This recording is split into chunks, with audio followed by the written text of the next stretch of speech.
আসসালামু আলাইকুম। আমরা ওই পার্ট ওয়ানে দেখেছি যে কিভাবে একটি ফাইল ফটোশপের একটা কাজ আমরা করতে পারি।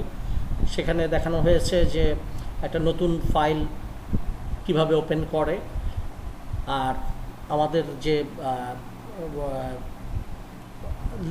লেফট সাইডে যে টুলবার, সেই টুলবারগুলো নিয়ে কী করে কাজ করে আমরা এখন সেই পর্যায়টা দেখব যে টুলবারের কোনটার কি কাজ।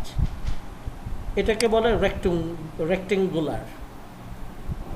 এই রেক্টেঙ্গুলার দিয়ে আমাদের কাজ হয় কি কাজ? এটা দিয়ে আমরা যে কোনো ছবি কাটা, কোনো ছবি ছোট করে কেটে আনা, যেটাকে ক্রপ বলি। একটা ছবি, সাপোজ আমি একটা উদাহরণ দেখাচ্ছি।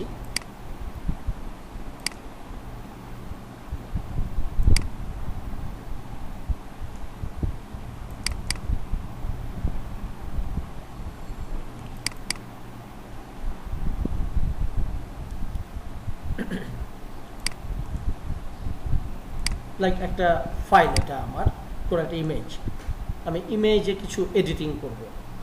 সেই এডিটিংয়ের জন্য রেক্টেঙ্গুলার দিয়ে আমি এটাকে ফাইলটাকে কাট আউট করে নিয়ে আমার রিকোয়ার্ড যে যতটুকুন সাইজ আমি চাচ্ছি বা যতটুকুন অংশ আমি চাচ্ছি সেটা এখানে ধরে রাখতে পারবো।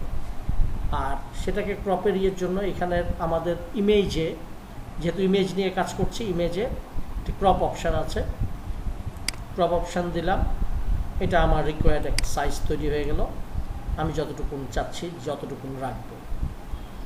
তো এই ক্রপ দিয়ে আরও অনেক ইয়ে করা যাবে।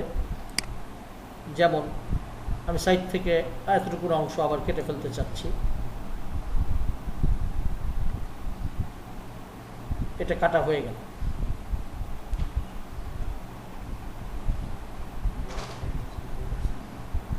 এটা ব্যাক স্পেস দিয়ে আমি কেটে নিয়েছি। আবার উপরে এই অংশটুকু আমি কাটবো, ব্যাক স্পেস দিয়ে আমি কেটে নিলাম।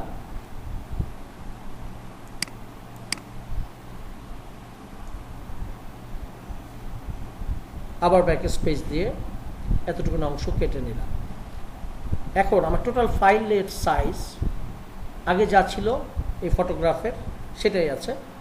এই সাইডে আমি অনেক কোনো টেক্সট যদি থাকে, আমার কোনো হেডলাইন যদি থাকে, আমি হেডার হিসাবে এখানে দিতে পারি।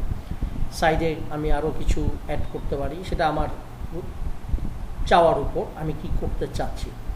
প্রথমেই সিদ্ধান্ত নিয়ে কাজে আমাদের একটা কাজে হাত দেওয়ার সময় আমাদের সিদ্ধান্ত নিতে হবে আমরা কোন কাজটা করতে চাচ্ছি, ছবিটার উপর কী ধরনের এডিটিং করছি এবং ছবিটাকে কোন পর্যায়ে নিয়ে যায়।